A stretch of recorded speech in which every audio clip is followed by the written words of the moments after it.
we can start at sharp 4 p.m. And in the meantime, the participants can join in. But to the first 10, 12 people that are here, you're absolutely bang on time. Thank you so much. Let's just wait for another minute or two for everyone to walk in, and then I'll just start with the introductions and everything, right?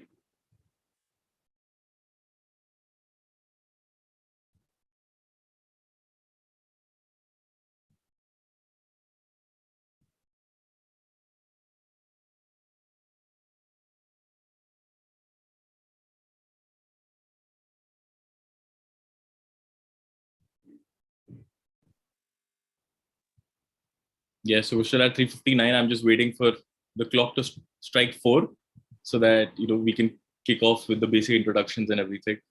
Hope everyone tuning in is doing well and is safe in these times. If you all can, if you guys can hear me, can you just click on raise hand? All right.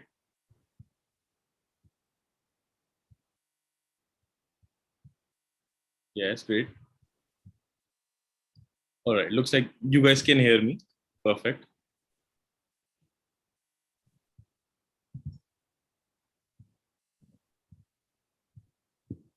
Yes, thank you. Thank you for continuously raising your hands. That keeps the energy going as well. Right. So we're at 4 p.m. And at this point, I'd like to quickly sort of tell you a little bit about myself, why we're doing this, and then kick off the entire proceedings. For those of you that aren't aware, and of course you can see that under my name tag as well. My name is Prashant Sharma. I'm a member of the marketing function at Hirist. I'm jobs.com. Hirist.com is one of India's largest portal for tech hiring and for job seekers, for engineers. If you're a great software engineer, you're obviously on Hirist, and also, which is why you also taken time out to attend a webinar on a topic that is from programming to engineering. It is a topic that would actually help you also understand aspects that you maybe do not encounter on your day-to-day basis, but it's something that you would definitely be interested in the near future. Just to give you a little bit of context, the Hirist Tech Talks are an initiative that are aimed at ensuring that we all have intellectual engineering conversations going on. Firstly, I hope all of you are doing safe, all of you are healthy. These are, of course, troubled times, and during these times, I hope you're all surrounded by loved ones, taking all necessary precautions, and I hope you all are wearing your masks. Wearing masks is very necessary whenever you step out. So I hope through all of this, you're able to do these things well. We of course aim through this initiative to bring the tech community together and create content for the tech community, which is of course another one of our aims as Hirist.com. Today we thought, and of course this is our 12th edition, so we've done about 12 Hirist Tech Talks. These talks are different from the usual talks because we're not really telling you aspects that are non-tech. This is all completely tech-focused conversation, engineering-focused conversations. We've had talks on data analytics as well previously, machine learning, automation. Of course, we've also had conversations around full stack and a lot of very, very important things that you guys encounter on your day-to-day basis, right? But today, our topic is around from programming to engineering. And now, for me to talk about this topic would actually not do justice to it. So what I will do is I'll talk to you about the panelists, because I've had the pleasure of connecting with Arfat for a while now, and he's someone who's extremely passionate about JavaScript and its ecosystem. He's currently the director of education at Pesto Tech. Mr. Arfat Salman is also someone who, as an instructor, has taught React, JavaScript, and web development to more than 500 students. So trust me, you're in good hands now for the next 1 hour or so. Arfat has, he's been in charge of architecting, developing, and improving multiple React applications, fully tested with Jest and Puppeteer, as he says, with backends in Node.js and Flask. As one of the founding members of Pesto Tech, he serves as the director of education and the lead instructor. And this guy actually, he eats, sleeps tech as well, because in his free time, in his spare time, he also likes to talk about functional programming, language design, and system architecture, right? uh, why is he why is this talk so important for you? What do you hope to gain out of this? Of course, we have, there's an outline as well that was shared with you all. But a lot of questions have come in from you, those who registered in advance, and we'll be taking those questions as well. If at all you guys, the attendees, if you have any questions, please feel free to drop them in the chat box. Please feel free to drop them in the questionnaire as well, question answers as well. We'll try our best to take them in the last 10 to 15 minutes. Overall, for this, so right 4:05, and I think we should continue to get the traffic in and more attendees in by 4:10, 4:15. Till about 4:45, 4:40, 4:45, Arfat will be talking to you about everything that he has planned as an agenda for today's talk. As soon as we get done with that, we'll be taking questions that have already come in, and we'll all your live questions as well, right? We're very, very happy to have you here, and me, Prashant, will now take a backseat, and I'll hand it over to Mr. Arfat Salman, who will be sharing his screen as well. Guys, have a great next 40 minutes, because I'm telling you, it will be definitely worth your time, right? Thank you so much. Arfat, over to you. Thank you, Prashant. So can everyone see my screen?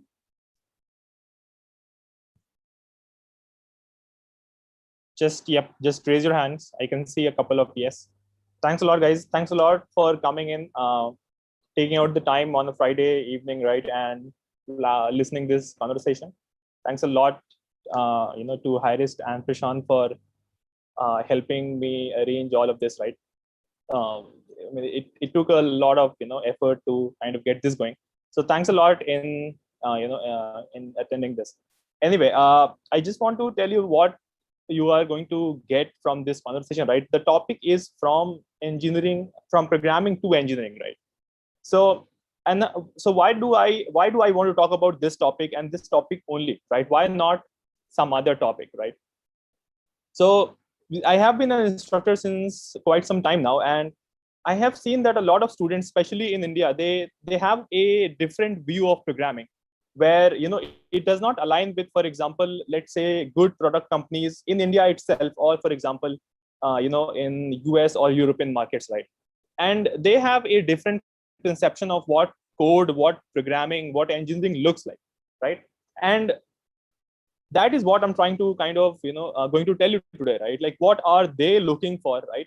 And whether what they're looking for is actually a good thing or not, right? Because again, it may not necessarily be that whatever they are looking for is the best thing, right? But it can also mean that maybe we are deficient in some things that we can probably learn from, right?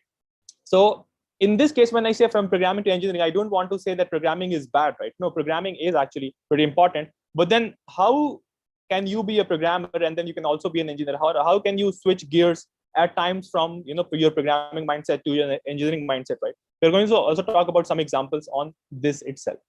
So let's proceed by talking about what programming is, right? Just a very quick definition. I am pretty sure all of you already know this, right?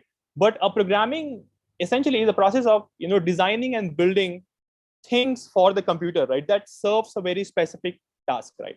For example, you want to fetch some file, you can write a script, right? You want to have a clock on the web, right? Like somehow, so that you can write a program for that, right? And that is programming, right? The programming essentially involves that you have some very specific agenda, you use some language, right, some process, and then you achieve the agenda. That's it, right? And that is what programming is. If you think about this, it is like cooking, right? When we are cooking, right, you guys are cooking. I'm pretty sure a lot of you must be cooking nowadays because things are shut down, right? So you have a ton of ingredients in your kitchen, right? And at times you cook, right? You cook food. It may be good, it may be bad, but you cook it, right? And that is essentially what programming would be, right? In that sense. But what is engineering? So here is one definition from Google's software engineering department, right? So they say that actually engineering is not just the act of writing code, which I would assume is programming, but engineering also involves all the tools and processes that the organization uses to build the system and to maintain the system over a period of time, right? So they describe this thing as programming integrated over time, right? So essentially multiple iterations of programming where there is more emphasis on tools and processes, right? Some soft skills sort of a thing. That is what an engineering would look like, right? So taking my cooking example, you can think of programming and engineering roughly in this term, right? A programmer would correspond to somebody who is a cook, right? The cook may really be a good cook, but then you would not call that cook a chef, probably, right? There is a difference between a chef and a cook. How many of you think that, okay, there is maybe slightly some difference between a chef and a cook? Just raise your hands. Okay, I see a lot of people are actually 10 attendees have raised their hands, right? Right, 9, 10, that's the average I'm getting, right? So more people are coming, some people are lowering their hands. I think that 10, 12 people, 15 people, I guess, are saying that, okay, there is a difference, slight difference. And that is what I want to think, right? What I want you to think. If there is a difference between a chef and a cook, when the underlying activity is essentially the same, what is the difference? Think about that, right? Think about a person who sings in their house, right? For their friends, they're a bathroom singer sort of thing, right? They have good voice. And think about the difference between a professional singer, right? Do they have the same kind of issues that, let's say somebody who is singing for passion, right? How many of you actually drive bikes, right? Like they are very good drivers. People will your friends will tell you that, that, okay, you are a definitely very good driver, right? So how many of you know how to drive bikes, good bikes? You have bikes, you are a bike enthusiast, right? And you drive very well. You have gone for long trips, right? Let's say. How many of you here? Just raise your hands. Okay. Okay, cool. 7, 8 people are into bikes, right? Now, the thing is, would you think of yourself as a bike racer, a person who, drives bikes for a living professionally in a race track, right? Circuit sort of a thing. Do all the people who raised their hands when they were, driving bikes, do you think you guys would also categorize yourself as a racer, a professional racer?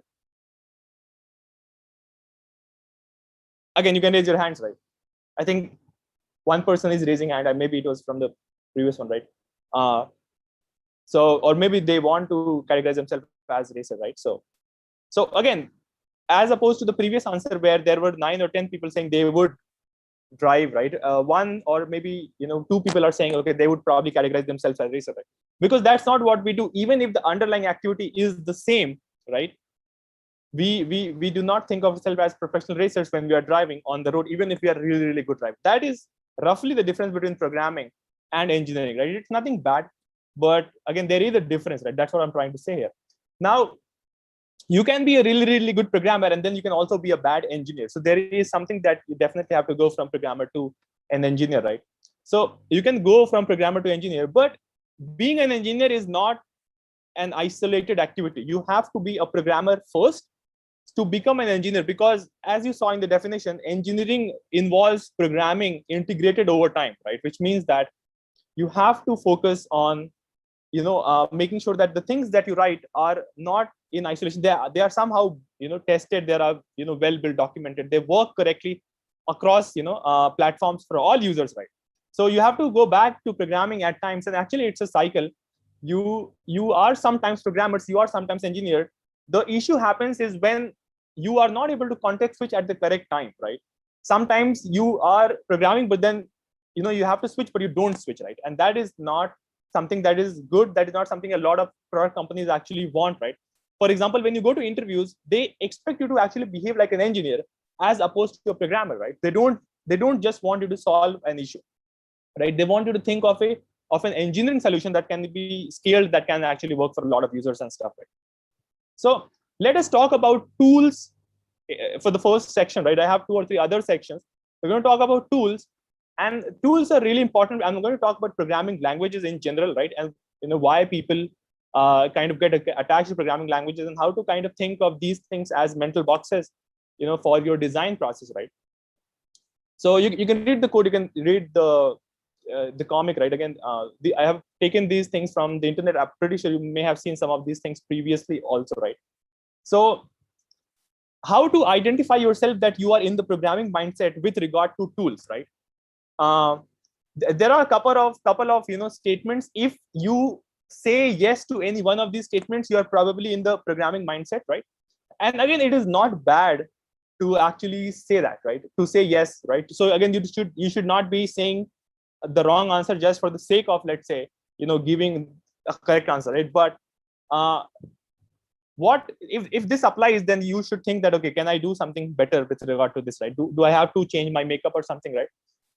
But one important thing is that, have you heard this statement, right? Like somebody saying to you, or you saying to somebody, if you know C++, you can learn Java in a day or in a week or in a month, right? Have you heard this statement before? Maybe somebody has told you, maybe you have told to somebody, and it doesn't have to be C++ and Java, but it can be anything. It can be like, okay, if you know Java, you can learn C# very quickly. If you know Java, you can learn Python very quickly. If you know JavaScript, you can learn C++ very quickly. Like one of these combinations, right? How many of you have just raise your hands? Okay, 7, 8, 9, 10. Okay, I think 8, 9 people have raised their hands, right? One person also raised their hands on chat. Thank you. Thanks a lot for your responses, guys. So the thing is, this obviously is talking about the programming mindset, right? So this is one. I'm going to come to this, right? What about this? Again, this is a general format where if you know X, you can learn Y very, very quickly, right? The statements are of this kind. What about this meme that people share on the internet? You may have seen, right? A lot of people sharing this, saying, okay, probably, it aligns with me, somewhere on LinkedIn, somewhere on Facebook, somewhere on other websites, right? Like, you have this, yours is without a doubt, both could have run, but then the other guy says, okay, but it actually runs, right? How many of you have seen this code or think that, okay, this is something that I align with? Okay, definitely fewer people than the first one, right? Right, and again, this is also something that speaks about the programming mindset, because this is probably not the best mindset to have, because if you just think about this from some other perspective, you will see that how quickly it falls apart, right? Think about a restaurant, right? You go to a restaurant and you ask for biryani, and they bring you the worst biryani you have ever eaten, but in the end they tell you, but it's edible, right? Why do you want to worry about taste? You will eat and you will not die, right? It's edible. So why are you complaining, right? That is what it sounds like when you say, the code runs, right? The code running is like the most basic thing you can do to the code. And definitely you have to step up from that. You cannot go below that, right? There are more statements, right? Language X, framework Y is the best. There is a conception of some language, some tool being the best, in general, right? For example, a lot of people who know one language, they tend to think that, okay, maybe this language is the best, right? There is also this other conception, right? Where you say, okay, I know Java, so I'll learn C# now, right? Or, you're trying to learn a new language, but then, you're not sure how to kind of, go beyond my current bubble, right? So that is one. There is one more very interesting one, and this is something that is very, I guess, something you have seen a lot in memes, right? If it doesn't work, I don't know why it works, and I still don't know why, right? How many of you have seen this thing and kind of, align with it sometimes, right? Okay, it happens, right? 5, 6 people are saying yes, right? 6, 7, okay, 8. So again, number of people who are, so again, guys, feel free to raise your hands, right? In case if you think or, align with these things, because it is important for you to actually think on these lines, right? Perfect. But again, this is talking about the programming mindset, right? You're not really understanding what is happening, right? Maybe because of time, maybe because of some other issue, right? So we are going to worry about this concept of expressing programs, right? So if you think about this, in the comic, we just saw that, in the meme, we just saw that there are, you can do something and this thing can actually work. But the fact that something works is not enough, right? It is never enough. You can go to a restaurant, like I said, right? They can give you bad but healthy food, and that would not be enough. You want presentation, right? You can go to a bike showroom, right? And then the bike can technically be like a scooty of a sort, or Luna or something, very old bike. And the bike will take you from place A to place B, right? Or point A to point B. But that is not what you want in a bike. Obviously, the fact that the bike runs is actually given. But everybody looks for more things beyond the bike, beyond the fact that it is running. Yes or no? Do you go to a car showroom? Do you just ask the salesperson, does the car run? Or do you ask other things? Just raise your hands if you ask other things. Beside the fact that it runs, actually, like it works. Okay, 9-10 people are saying that they ask other things, right? If you think about this, isn't it hypocritical, to say that, okay, if my code runs, that's fine. But if I go to some other product, right, the fact that it runs is not enough. I want to have efficiency. I want to have, good comfort in the seating area. I want to have more seats. I want to have a good hatchback. I want to have, some other radio system, music system, right? Why, right? Why does your code can just run and things are okay, but you go to a car showroom and all of a sudden the fact that the car runs is not important, right? It's because we are not thinking of our code as products, right? We are hypocritical to some extent, right? And this is what expressing programs look like. There are multiple ways of expressing the same solution. Which one is the best one? That's what we're going to focus a little bit of a time on, right? You can read this particular thing, right? And you can see that we are trying to convey the same concept across this, right? Across all the text, we are trying to convey the same concept, right? And the thing is, how many of you, after obviously take 10 seconds to read it, but you will see that you're not getting more information, right? You are getting the same information as the first one. I can't, right?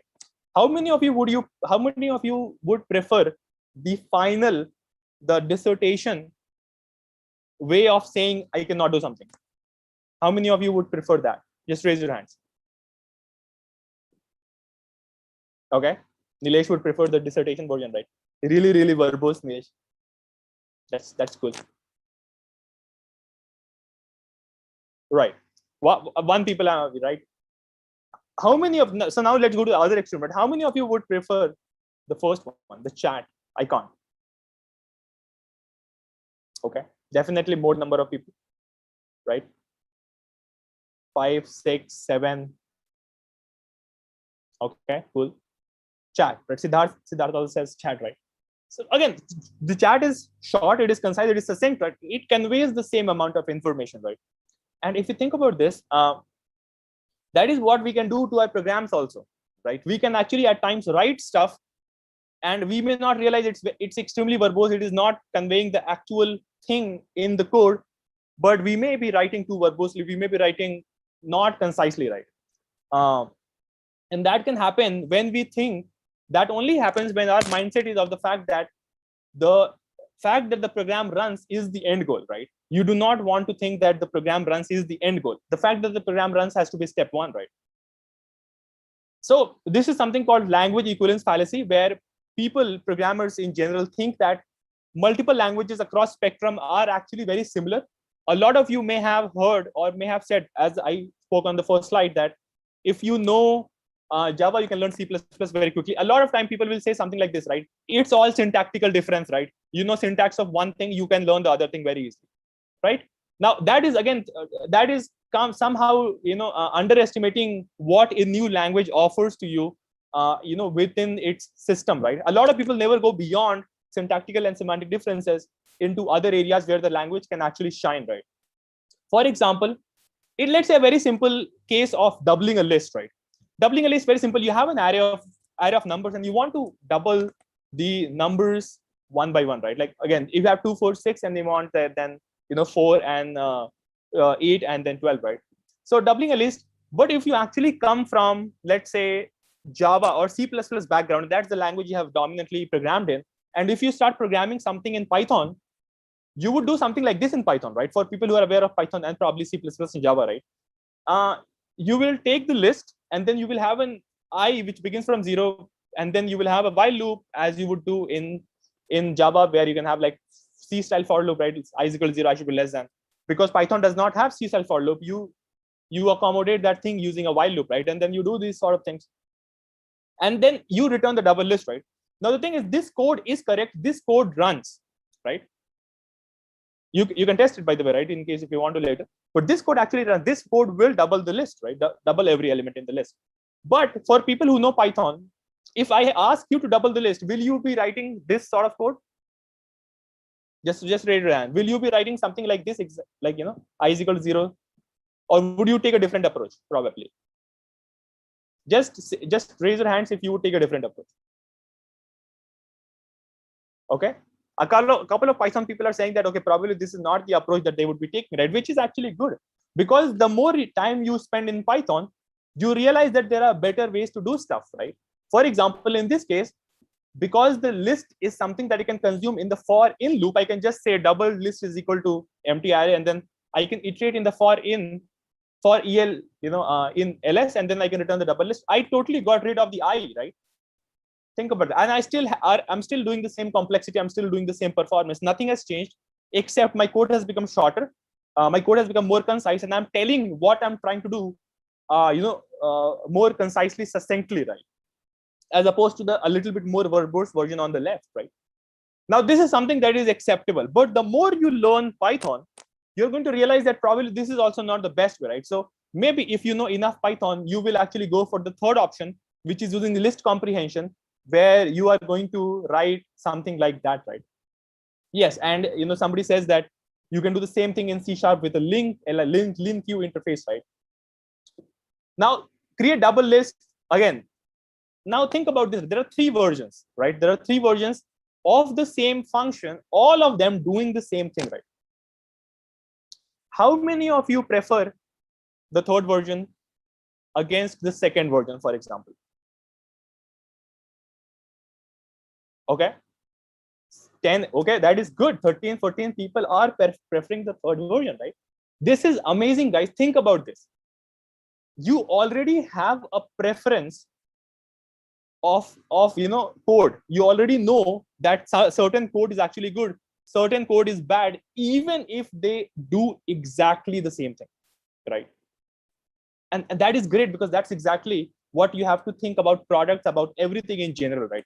You have to just make sure that this does not really apply just to languages or expressions of programs in one language, but it applies to actually things in general, right?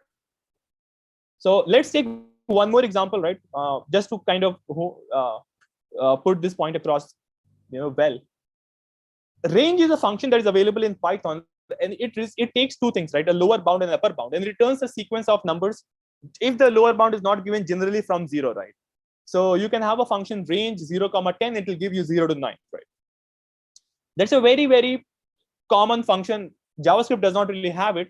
So if you want to create a JavaScript function that is correspondingly similar to range in Python, let's say, right? You can try doing something like this, right? You can say, okay, I have this range function. There is a lower bound, there is upper bound. I have a result array, and then I go from lower to upper. I push each element in result, return the result, very simple. And then I can loop over this particular range, right, many times as I like. And again, you can see that, while I'm trying to consume the range function, right, I actually put a really, really big number. In this case, I have put an element size of 1 billion, right? So I want all numbers from 1 to 1 billion minus 1, right? Now, this is an okay range function. It also works, well sometimes. But the more you learn JavaScript, you will realize that probably this is not the best way to write range, because this is going to give you an error that is not even part of JavaScript, right? If you try to allocate a lot of elements, then you're going to get out of memory error because of the V8 engine crashing if you're doing it in Node, right? Or if you're doing it in some other, then the JavaScript engine will crash because it doesn't have enough memory, right? What you're essentially doing is you are allocating a really, really big array, and then you're returning the reference of that array, right? Like I said, the more you learn about JavaScript, or the more you learn about conceptual things like iterators and generators, you can probably come across another function like this one, which is the generator. It actually does exactly the same thing, but it doesn't have more than 1 unit of space. It never allocates an array. It doesn't have more than 1 int of a space, which is in JavaScript 64 bits, right?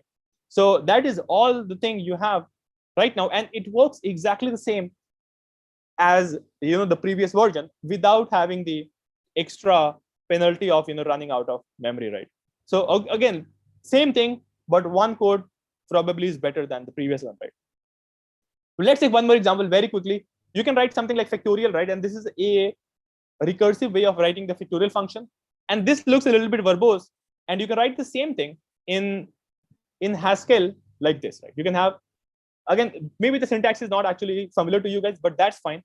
What I want to show you is that there are languages where the verbosity, first of all, can be toned down a lot, and then they also have features that are not present in other languages, right? For example, in JavaScript, we don't really have function matching and pattern matching, which we do in Haskell. So we can match on the parameters that you pass to a function.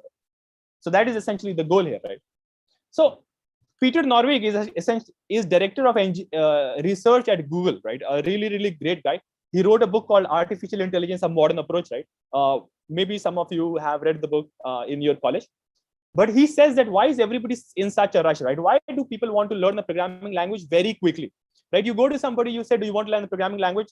And how much time are you willing to spend on it? They will be like maybe 2 months, maybe 3 weeks, right? Maybe 6 months. Why is everybody in such a rush to learn programming, right? So some researchers and some engineers, in the book How to Design Programs, they say that bad programming is actually very easy, right? Idiots can learn it in days, even if they're dummies, right? And this is essentially talking about all the books where you have learn C++ in 24 hours. Have you seen those books? C++ for dummies, learn English in 90 days, or learn. Have you guys seen those sort of books where they have this premise that you can learn something really quickly, right? Sometimes even 24 hours, right? There is a book called Learn C++ in 24 hours, right? So I'm pretty sure some of you may have seen those sort of books, right? And the truth is that it doesn't actually happen. That's not how language works, right? If that were the case, then because you know Hindi and you know the grammar of Hindi, you know how to speak Hindi, or you know how to speak English, you can learn German very easily, because German essentially has 90% similarity to English grammar, right? But how many of you speak German? Or how many of you can promise me that they're going to learn German in the next month because it's very easy, because it's very similar to English? Maybe some of you actually know German, right? But did you learn it like 24 hours, 24 days, right? It takes time, right? It takes time to do these sort of things, right? So Alan Perley said that if a language is not changing the way you're thinking about programming, it's not worth knowing, right? So let me talk about this very quickly. The most bottom is syntax. A lot of people look at syntax and they're like, maybe this looks similar, right, to other languages, right? Syntax is something that is common. That is definitely true, right? Then you have semantics. What is the semantic of a certain language? That is something a lot of people do not really understand, right? Or they don't try to understand, but you have to also learn the semantics, how this language is actually different from some other language, right? Then comes the language philosophy. How is this language helping me model the reality in a certain way? Every language has a particular philosophy, and if you go into forums of those languages, you're going to learn about that, right? And then there are design principles that may be language agnostic or language specific. Techniques such as modularization, code reuse, and some of those sort of things, right? So the most important point you have to think about is this, right? When you're learning a language, you have to understand that you're putting yourself in a mental box. The language serves as a framework in which you organize your thoughts. And if the language is actually not a powerful tool, then your thoughts are going to be limited to some extent, because you will not be able to actually have very grandiose ideas, because the language is not letting you express those sort of things easily, right? In case of English or other languages, you can think of not having the appropriate words to actually say those things. Why can you not talk about technical things in Hindi? Because we don't have the appropriate words that correspond to the same thing in English, but we do in English, right? So English is, in some sense, not really like a very pedantic, but in some sense has a little bit more power while discussing technical topics, right? Let's talk about the second thing, which is testing, right? And testing is something that is really interesting, because a lot of people probably don't do it often, or everybody skimp right on this testing thing, right? So again, identifying yourself. The first thing, I've heard a lot of people say, I am paid to write code, not tests, right? So that is one thing, right? That people say. I'm not going to be asking for raising hands because I'll have to kind of do this a little bit quicker. Right? I'm a developer, not a tester, so I'm not responsible for writing tests. This is something that I've heard a lot of people also say, right? We already have tests. Why do we need unit tests? Again, that's something that I've heard. We are working on a tight deadline. My favorite one, right? We're working on a tight deadline. Where do I have time for writing unit tests, right? Or any other test for that sort. I don't know how to write unit tests. That's something else that people have said. This one's again my favorite, right? Ours is legacy code. Can't write unit test for things. If I touch the code, it breaks, right? And in fact, I have this conversation, with one of my students, right? So he was asking, what do you suggest if you're working on a deadline? Again, think about this really carefully, because I really want you to pay full attention to this, right? Like if you're working on a deadline, the guy asks, will you just think about the job to be done at the moment and do the refactoring later, or try to do the refactoring as much as possible, right? And then somebody says, if the deadline is tight, we'll try to finish the job, but we'll do refactoring later whenever possible, right? So one guy comes up with an answer also, right? And again, these are all actual Slack messages, right? I'm not making them up. So the answer is, okay, if the deadline is tight, right? We'll just try to finish the job, but we'll think about refactoring, doing things the correct way later, right?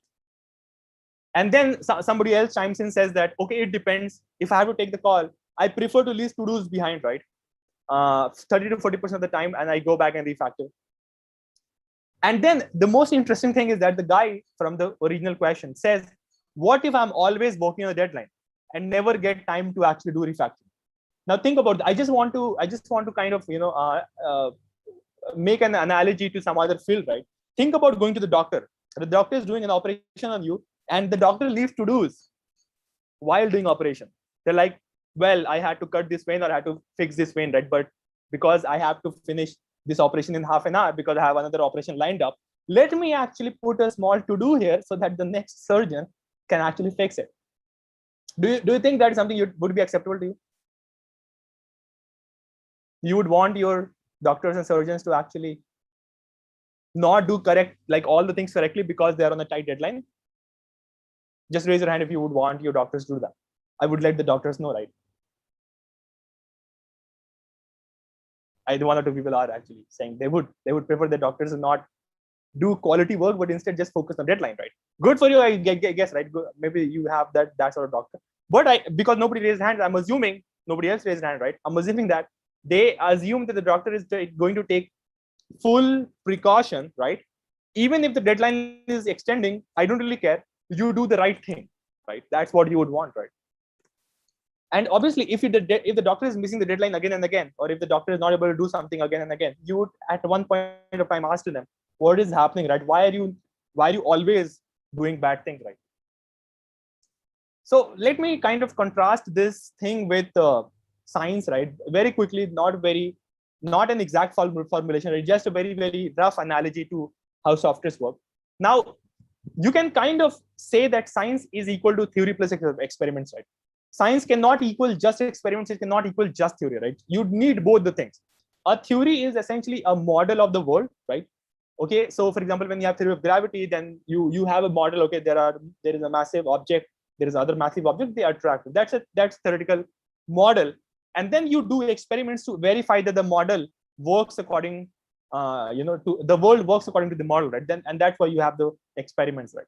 So experiments essentially ensure that the model is testable. And if you have a theory for which there exist no models, if there is a theory for which there exists no experiment, that will not be considered science by a lot of modern scientific understanding. For example, for people who believe in God, right? Like if the question is, if the hypothesis is does God exist, right?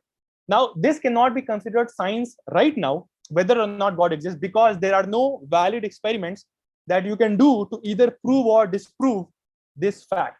So the only thing that can actually be science is the theoretical model plus the experiments that you can do corresponding to the model, and then you come to some kind of agreement, right?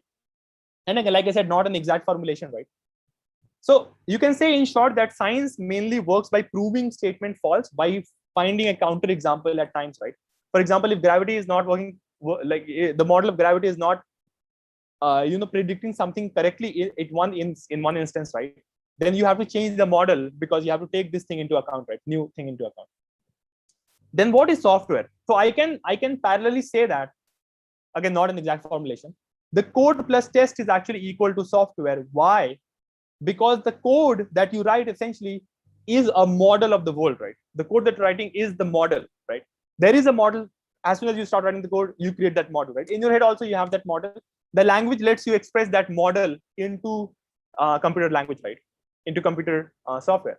And then the tests is essentially the testability of the model, right? The more number of times you run the test and it runs correctly, you know that the model that you have conceived as an engineer is actually correct and there is no deficiency in the model, right? So if you just have the code, that cannot be considered software correctly because there is nothing to check whether the model is going to be correct over time or the model is even correct right now, right? You require both the things at all times. There are a couple of different ways to kind of do testing, right? You can do this thing in two ways. You can do static analysis, right? And dynamic analysis. Static analysis essentially contains things like type checking and linting. And dynamic analysis actually means running the program to find errors, right? Like running the program against a test suite and then finding things, right? So linting is essentially a process of running the program that analyzes your code for potential errors, right? So for example, in this screenshot, you can see that I probably didn't really define the word 3, the variable 3 somewhere. So I get this error without even running the code that 3 is actually not defined. It prevents these sort of errors, unused and undefined variables. So again, a very low form of testing. Linting is a very low form of doing tests, right? Not extremely important, but it is there, right? It can tell you about unused and undefined variables. It can tell about anti-patterns that you're using in your language, right? It can help you maintain standards such as nomenclature and spacing, etc. There are a lot of other things that it can do, but I would expect that you guys now search on this on your own, right? Then there is something called static type checking, right? Where you ensure that the operations are correct across the language. As in, every time you have an operator, the left hand and the right hand operations are actually correctly typed, right? Which means that if you have a plus, then you know for a fact that both of them have to be either strings or both of them have to be either numbers, because the plus is probably only defined for those two things, right? So that is essentially type checking. And a couple of errors that you get because of type checking is this sort of errors, right? So if you ever think to yourself, does this function throw an exception or return 0 or -1 or null? If you're not sure whether the function throws an exception or does one of these things, it is because you are lacking in types, right? You are probably not typing your code correctly or in a good way. The second can be, if you're getting null pointer exception, or in JavaScript you're getting this sort of error, cannot find x of undefined. It is because you are lacking, you are not correctly typing your code, right? You can remove this type of exception by ensuring that the code is correctly typed. In fact, there are languages like Rust and Haskell which do not have the concept of null to begin with. And because they don't have concept of null to begin with, there is no null pointer exception, right?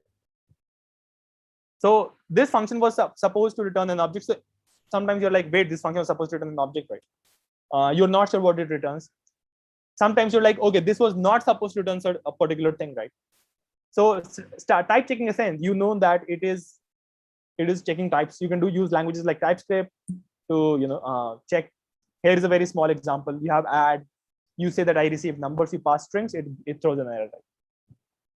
Unit testing. Some of the things that you can do in unit testing is essentially this, right? You can say that the function is too hard. Why am I getting the wrong value, right? Unit testing is the process of testing the smallest individual component of an application. So in this case, again, we have the sum function, right? And I say, okay, this 1,4 should be 5. So if you're ever thinking, okay, why am I getting the wrong value, or okay, this function is probably too hard to test, then probably that's a deficiency in unit testing, right? Integration testing is actually very important. You can have a lot of unit tests, but the unit can actually work correctly without the integration working correctly, right? So that is something that can happen. So in integration testing, what the sort of errors that you can actually get is like this, right? If somebody comes and says to you, I changed file X and now Y doesn't work. I don't know why Y doesn't work, right? But I didn't even touch the Y file. If somebody says something like that to you, you know that it's an issue in integration testing, because integration essentially means making sure that two things work correctly together, right? You can see these two things where you have this example of chain, where chain is used to show that things are actually correct, right? End-to-end testing is the final one, that is when I hit my API from Postman, and this is something that you probably hear at times, when I hit my API from Postman curl, it works, but it doesn't work when the user submits the form, right? So you have this issue, right? Like the API is working when you are using command line tools, but it is not working when you are doing things from the interface, right? That means that there is a deficiency in end-to-end testing, right? And you can have techniques such as, Cypress and other like Puppeteer, or right now you have other tools like Selenium, right, which is an old tool. You can use these things to actually test your application from the perspective of a user, right? To essentially do this, right? So at this point, I think I don't have a lot of time, but okay. So Prashant, I just want to very quickly, would it be okay if I'm taking 10 minutes more? Would you guys be okay? Yes. So I think largely we're in a situation where you can take your time. So we're at 4:44. Right. You can take about 7-8 more minutes. Then we'll. Right. I think what we can do is we can avoid the questions, and you can take the questions offline. And at the end you can just share your email ID. Right. They can send you the questions offline. So then you can take a proper 10-12 minutes, and I'll just wind up at about 4:57. Makes sense. All right. So cool. Let me just take like next section is again not. It doesn't really contain a lot of tech things, right? But it does contain a little bit of product engineering. So essentially, these are some of the testing frameworks you can use, right? So the UI testing is essentially end-to-end testing. You should have some end-to-end test, right? You can have a lot of integration tests, which essentially means it's on the service layer, and then you have a lot of unit tests, right? A lot of people nowadays also say that, okay, you should have a lot of integration tests, few end-to-end tests, right? Or some unit test. And then there is also this trophy sort of a structure where the trophy stand is made from static analysis like linting and type checking, right? But again, you can choose any one of these things. Right? Let's talk about product engineering very quickly. Nothing, tech is here. Like, again, it doesn't really involve languages per se or other tech things, but yeah, it talks about product engineering in general. Right? Some of the things that you can use to identify yourself, I'll think of the solution design later. I'll plan how to proceed later. I'll get more clarity as I start coding, right? These are some of the things that you say to yourself when you are in the programming mindset, right? My goal is just to make sure that it works. Being a tech zealot, right? Like making sure, saying that, okay, no, I will just be using Java or C++ or JavaScript. I'll document it later, right? This is one of the most important things a lot of people actually have in this, where you are like, okay, the first rule of programming, if it works, don't touch it. How many of you have seen that sort of things, right? It's a fairly common meme that you see, a lot of places. But the thing is, it speaks about the programming mindset more and more, because if you're not supposed to touch it, how will you modify and maintain and extend the software, right? So this is not something that I totally agree with, right? If it works, good. If it doesn't work, touch it. If it works, still touch it, right? No reason not to be afraid of the software. So a couple of things you can do to ensure that you are doing product engineering correctly. You have to think about higher standards than what you're thinking right now. Why do you need higher standards? If something is worth doing, it is worth doing well, right? Don't ever think that, okay, because just that you're doing something, it means like it's not probably worth doing well. No, just because you are putting time and effort, it makes sense that you should do it the best way you can, right? Doing things well is really enjoyable. You get, when somebody praises you for doing things correctly, it is enjoyable. You get, good things. And if you do something poorly, even if you have spent all the time, people are going to complain and you're not going to feel good, right? Building something that goes unused is really discouraging, right? You build some really cool application, but because it is very hard to use, people don't come to your application. And that is very, very discouraging, right? So you have to think about this from a product engineering perspective. How to develop higher standards? First of all, high standards are domain specific. You cannot have high standards. You cannot know high standards of everything in the world, right? You have to talk about higher standards of your own domain, front end, back end, full stack, DevOps, whatever that may be. Right? You have to learn from exposure from other good people. We're going to talk about that. You also have to be realistic about how hard some things are, right? A lot of people overestimate or underestimate what estimation in kind of engineering is. You don't need skills yourself to actually recognize high standards. Just like you don't really have to be a chef to know that the food is good. You don't have to be like a professional interior decorator to know that the house is well built. You don't really have to have the skills to know that something is actually higher standards, right? So first thing you can do is actually set your standards at a global level. If somebody is doing something, let's say, and it is common across India, doesn't mean it may be the best technique. You may go across the world and see, can I do better, right? So set your standards at a global level as opposed to just a national level.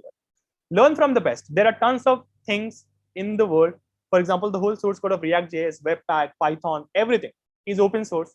You can go ahead, start checking the source code, start learning from the best of the best. How these things are built, right? How these things are architectured and everything. Attention to detail, really important, right? In this case, attention to detail is something, if you don't have it, people are going to feel bad about using your application. For example, you do not have loading indicators. In this case, this is a invoice page of Stripe, right? Even though it is demo page, right? It is just for marketing people, right? People who are not engineers, they still have taken care of extreme detail, because you click on these things and the price actually changes in real time, right? So they have put that kind of attention, even for people who are not developers, right? Fewer features, but do them right. You can see that Google's front page is just one search bar, right? And 2 buttons. And yet Google is the most viewed website in the world, right? You don't really need tons and tons of feature to make something correct. In this case, make higher standards a habit. So you can see that in this case, right, this is something that we took actual picture, right, in one of the Uber things. I don't know what happened, but somehow the printing was not correctly done in both of these cases, right? And that's essentially not acceptable if you want to go to a global standard. Right? Take the extra effort, make the extra effort. You have seen these things, right? When people come to paint your house, how many of you have the issue where they paint over the sockets, or some of the paint go over the board, right? And that is absolutely nuts, because think about this: you can just put a tape over there and paint over the tape and remove the tape, right? And then you have the socket and the board clean. But a lot of people would not do that, right? Because again, they don't have higher standards to match. Right? Just this section, the cost of change. So if you're not planning ahead, the more later you actually do decide to do a change, right, the more it is going to cost. So this is NASA's cost escalation chart, right? If you find an error at the design phase, it probably cost you $1,000, right?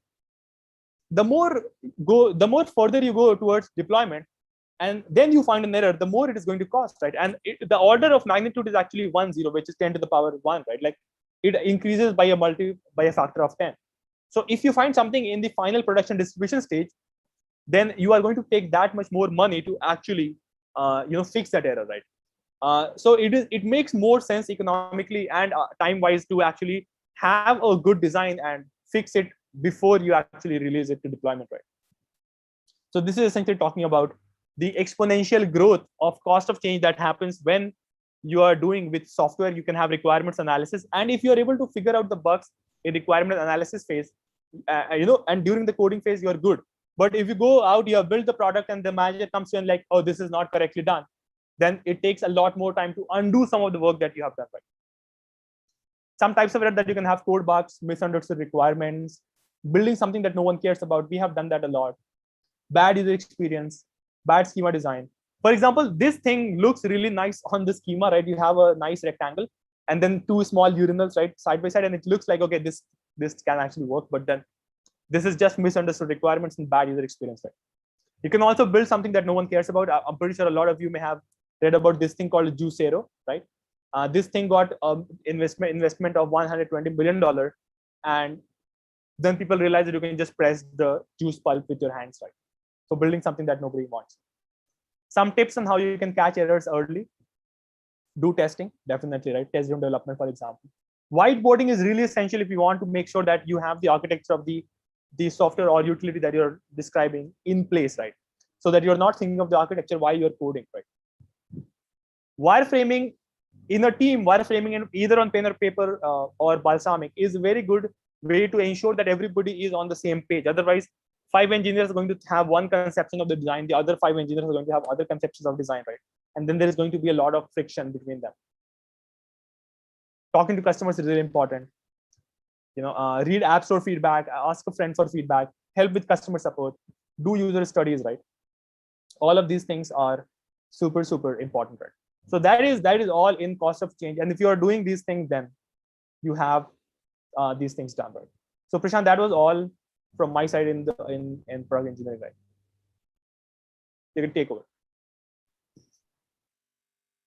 All right, fantastic. I think firstly, I think I'd like to point out that not one person dropped out. Everyone stayed through the entire webinar. So to all of you, thank you so much for doing that. Thanks a lot, guys. I think it was such an engaging session.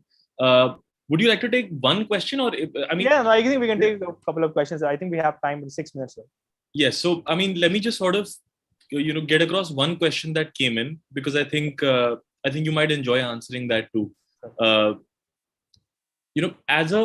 As a developer, the crux of our working is solving defined problems for users. But as product engineer, you need to think the other way around, which is identifying the problem also. Right. How do you approach understanding a business user problem statement? And how much of a critical role does empathy play towards your user in this process? I think this question comes from the point of view of how you've transitioned towards the product side. So, how does one work on this? That's a very, very good question, actually. So you are a developer, and our mindset is that we are given a defined set of tasks, and then we continue doing that thing, right? But the more you actually go towards product building, you have to now take a couple of different stakeholders' opinions, right? So first of all, obviously, you have this the user base, right? And before you talk to anybody else, you have to talk to the user, right? The user of the thing. It can be other developers, right? You have to do surveys, you have to do customer reviews, feedbacks, blind tests, right? Like A/B tests, sort of a thing on users. Before you even talk to your developers, you have to talk to the users, because if the users are actually doing these things, doing things in a certain way, then you have to listen to them, right? Even if, for example, if the users are saying that, okay, I want the payment to be done in cash on delivery, and Amazon famously didn't have cash on delivery in US or in London, right? But when they came to India, they realized that users want cash on delivery. And it doesn't matter whether you have a really, really strong payment structure. Even if you're returning something, right? Even if you have very strong trust, you still need to do what the user wants, which in this case can be cash on delivery, right? So again, you have to be empathetic with the user, and you have to talk to them. And then you talk to the company, and then you bring a lot of data points. Okay, for example, you can do surveys of 100 people, and the 100 people say, out of 100 people, 99 people say, or 90 people say, we want cash on delivery. That's a very good case against payment systems like card, at least in India, right? So data-driven approach from the user to the stakeholders, which is the company, is the way to kind of go about developing a product. Nilesh is asking, as a developer, I know the requirements. I had written the best code, debug my code line by line. So why should I have to write in the test for the same function? That's a good question. Nilesh has asked a very important question. I have written the best code, debugged my code line by line. Why should I have to write the unit test? Okay, let me answer this question like this, right? Right. So you go to a doctor. The doctor gives you a couple of medicines. Do not tells you the medicine, mixes the medicine, gives you a pouch. You eat it. You are not you are not fixed. Like, okay, the doctor says, I gave you the correct medicine, right? Just wait for 6 months. It will work. Right? Would you want to wait? Right? Won't you want to know what did you give me? Right? How can I know that this is what you gave me? Right? Can I cross-check with a different doctor? The purpose of test is not to ensure that the code is correct for you. You wrote it, you know it. It is for other people, right? The code is the test is never for you, right? If you ever do a medical test, the receipt is not for you. The receipt is for the doctor, right? If you give an examination, the paper is not for you. The paper is for the examiner to evaluate you, right? Don't ever think that you're writing test for yourself. Think that you're writing test for the next developer. They will agree. They will know that it is correct. The fact that you debug the code was in your head, and the moment you left the company, the code, the knowledge went away. Now I am coming to the code. How do I know that the code is correct? Tell me, Nilesh, right? Yes or no? I think that hopefully should solve the problem. Perfect. So I think we're at 4:58, so I'll just quickly do my thank yus. Okay. We've just did it. So I've left the YouTube channel link in the chat as well. And if there's any more questions, quickly, what's your email ID, Arpit? Yes. So my email ID, I'll just write very quickly. Arfat@pesto.tech. Right. Perfect. So he shared that as well. And, so you can write to him directly as well. And apart from that, we're already in conversation with him to get him back on board for another one very, very soon, because I think you've all received some wonderful insights today. Arfat, thank you so much for doing this. I thought it was a great experience. Not one person dropped out, so I can tell you everyone who glued in were engaged throughout. Right? Right. So Siddharth Singh says, please get him back. Yes, Siddharth, we will get him back. Perfect. Yeah, and there are a couple of questions. And the thing is, you guys can reach out to me on LinkedIn or Twitter, yes, and then I'll be more than happy to engage in the conversation there. Right? Absolutely. Thank you so much, everyone. Stay safe, stay home, and I wish you all the very, very best. Thank you so much, Arfat. Thanks a lot, guys. Thank you, Prashant, for all of this. Thank you.